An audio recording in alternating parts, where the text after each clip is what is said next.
नमस्कार मित्रों, आलोचना संग्रह फूल सी कोमल वज्र सी कठोर के तीसरे अध्याय के साथ मैं आपके मित्र आरती स्मिथ पुनः हाजिर हूँ। शीर्षक है भारतीय स्त्री पुरुष संबंधों की बनती बिगड़ती परिभाषा।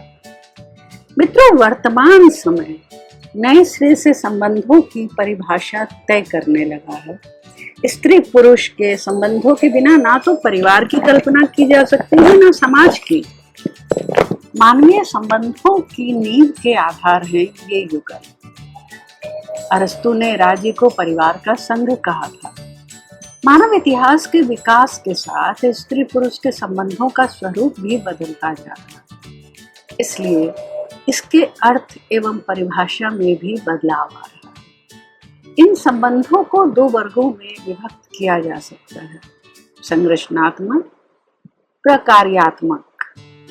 संरचनात्मक संबंधों के अंतर्गत पति पत्नी के संबंध, माता पिता तथा बच्चों के संबंध एवं भाई बहन के संबंध रखे जा सकते हैं।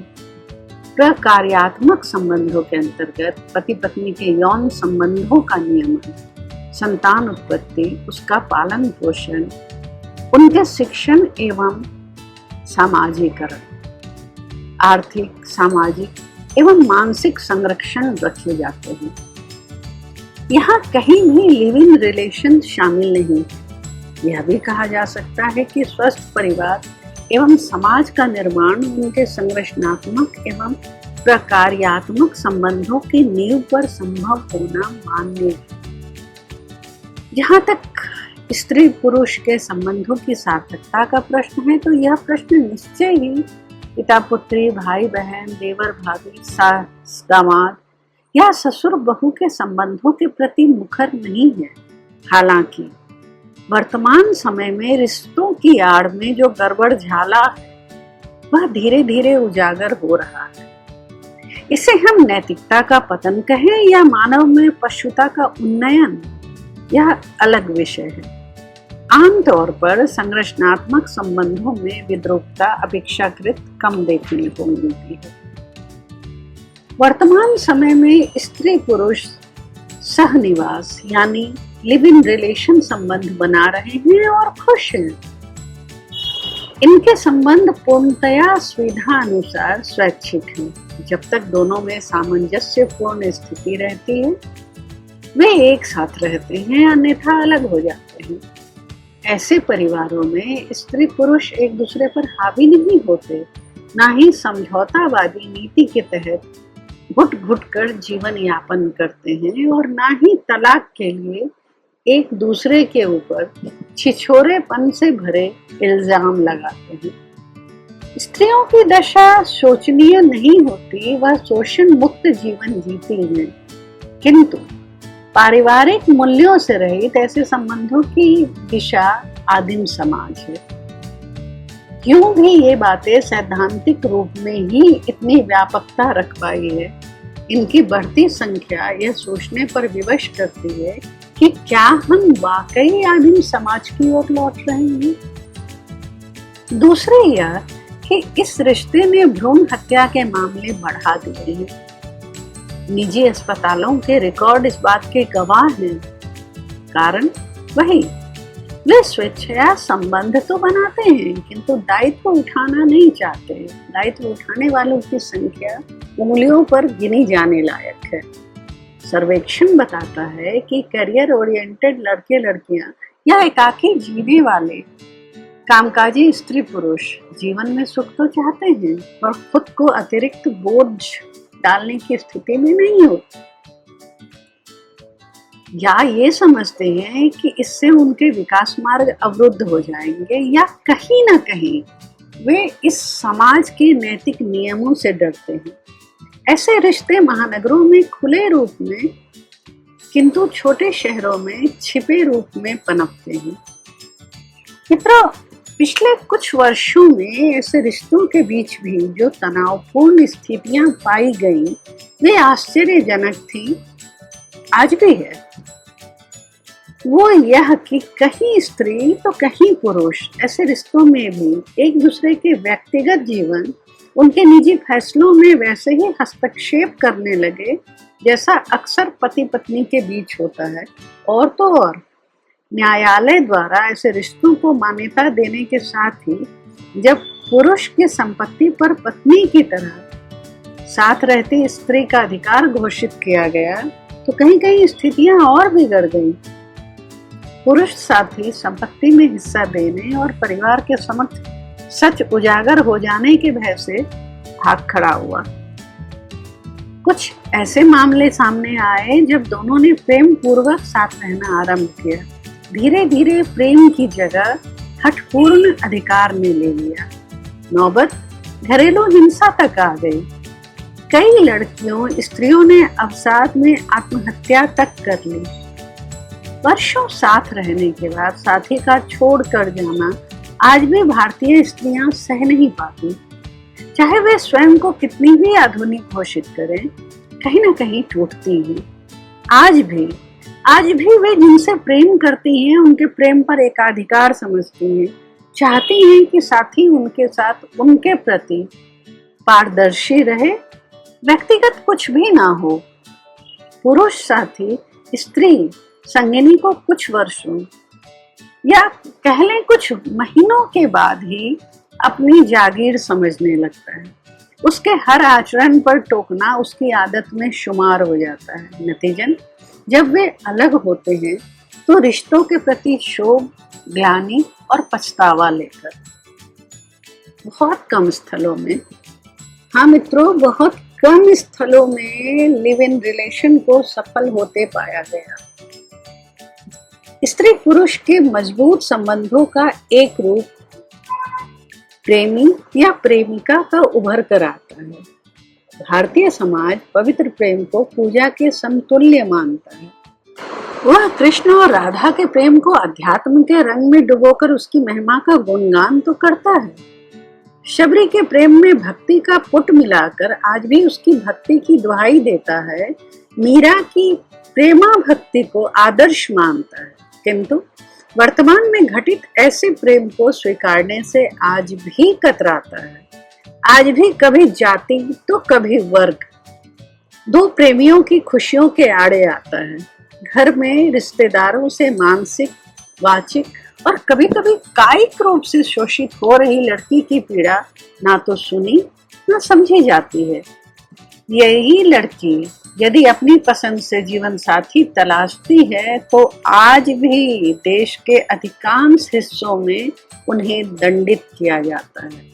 उनका विवाह उनकी प्रवृत्ति के ठीक विपरीत व्यक्ति से जानबूझकर इसलिए तय कर दिया जाता है ताकि वह दोबारा कभी कोई निर्णय लेने या विचार प्रकट करने की हिम्मत न करे। बेटियों बहनों के प्रेम का अर्थ उनका निरंकुश होना, आवारा होना और बिरादरी की खिलाफत मानी जाती है। शबरी, राधा और मीरा बनना तो दूर की बात है। आज प्रेम प्रसंग को लेकर कुछ सवाल सहज ही मन में उभरते हैं। पहला सवाल, प्रेमी प्रेमिका स्वतंत्र रूप में ही अपना संबंध निर्वाह करना चाहते हैं या विवाह के पवित्र बंधन में बंधने का निर्णय लेते हैं? ऐसे जोड़े क्या विवाह के बाद भी परस्पर उतना ही विश्वास, उतना ही समर्पण, उतनी ही निष्ठा का समायोजन कर पाते हैं? दूसरा सवाल, पत्नी का अन्य पुरुष से प्रेम संबंध, वह दैहिक हो अथवा ना भी हो, क्या पति ऐसे संबंध को स्वीकारता है? क्या समाज ऐसे रिश्तों को जायज मानता है? मध्यवर्गीय परिवार में तो स्पष्टता नहीं, तो क्या समाज ऐसे संबंधों के पनपने के कारणों की तलाश करता है? आम लोगों से सामान्य बातचीत कर जहां तक मेरी पहुंच संभव हुई, ऐसी स्त्रियों की भी 3 श्रेणियां हैं।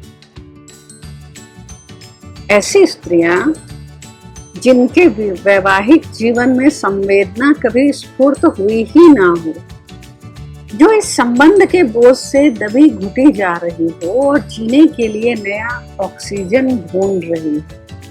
क्योंकि कई बार संवेदनशील स्त्रियां जब अपने पति के साथ मानसिक तादाद में स्थापित नहीं कर पाती हैं, तो पति के साथ दैहिक संबंध उन्हें यौन शोषण की पीड़ा देता है और विरोध न कर पाने की छटपटाहट अवसर पाकर बाहर प्रस्फुटित होने लगती है और तब अपनी भावनाओं और विचारों के अनुरूप पुरुष मिलने पर उन्हें अपना संगी मानते और उनके साथ कुछ समय बिताकर वे स्वयं को ऊर्जास्वित महसूस करती हैं। निश्चय ही ऐसे पुरुष भी अपने लिए स्नेही स्त्री साथी की तलाश करते हैं और अनायास मनो अनुकूल साथी बनने योग्य स्त्री पाकर उनसे जुड़कर मानसिक सुकून पाते हैं। ऐसे रिश्तों में आत्मीयता का पुट अधिक होता है। नंबर 2, ऐसी स्त्रियां जिन्हें सुख सुविधाओं की कमी नहीं, किंतु पति के पास उन्हें सुनने समझने का समय नहीं होता और भौतिक संपन्नता के बीच वे भी स्वयं को उपादान महसूस करने लगती हैं। ऐसी स्त्रियां अक्सर घर के बाहर मित्र या प्रेमी तलाशती हैं। कई जगहों पर अपना टाइम पास करने या अवसाद से उबरने हेतु किराए पर पुरुष मित्र बनाती ये स्त्रियां वस्तुतः भोगवाद का वही रूप प्रस्तुत करती हैं जो पुरुष युगों से करते आ रहे हैं। ये अलग बात है कि ऐसे संबंध नींव रहित होते हैं और ऐसे संबंधों का सामाजिकरण नहीं हो सकता। तीसरा और अंतिम, मध्य वर्गीय कामकाजी महिलाएं जो खुद को घर बाहर की दोहरी चक्की में पीसती महसूस करती हैं तथा जिनके श्रम एवं भावनाओं को उनके पति या विचार वाले महत्व नहीं देते, जहां पति के साथ उनके संबंध उनकी ओर से समझौतावादी नीतियों पर टिके होते हैं और जहां पति उन पर प्रत्यक्ष या परोक्ष रूप से निरंकुश नियंत्रण बनाए रखते हैं और उन पर बिला वजह शक करते हैं। पति और सास के प्रत्यक्ष या परोक्ष तानाशाही से तंग स्त्रियां जब घर से बाहर किसी पुरुष से भावनात्मक प्रश्रय पाती हैं तो स्नेही संबंध बनाना चाहती हैं। ऐसे संबंधों में मानसिक जुड़ाव अधिक होता है। मित्रों, मैंने सवाल की भी चर्चा की थी, तो दूसरे सवाल के अंतर्गत ये 3 बिंदु थे। तीसरा सवाल, पति का अन्य स्त्री से दैहिक संबंध और उसकी वजह से पत्नी की प्रताड़ना, उपेक्षा, अपमान, दैहिक एवं वाचिक हिंसा जैसे मामलों में कई एक स्थितियां काम करती हैं, जैसे पति पत्नी के विचारों में समानता या एकात्मकता या आत्मीयता का अभाव, पत्नी की सही रूप में देखभाल न करना, परस्पर समर्पण एवं गहन प्रेम भाव का अभाव।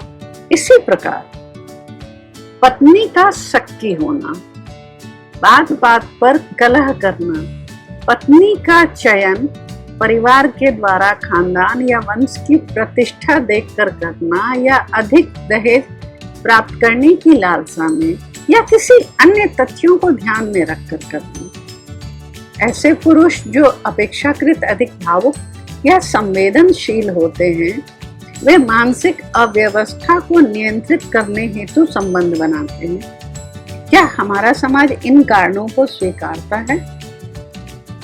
मित्रों, इस चर्चा को मैं यहीं विराम देती हूँ। इस कड़ी को आगे बढ़ाएंगे। तब तक के लिए शुभ विदा।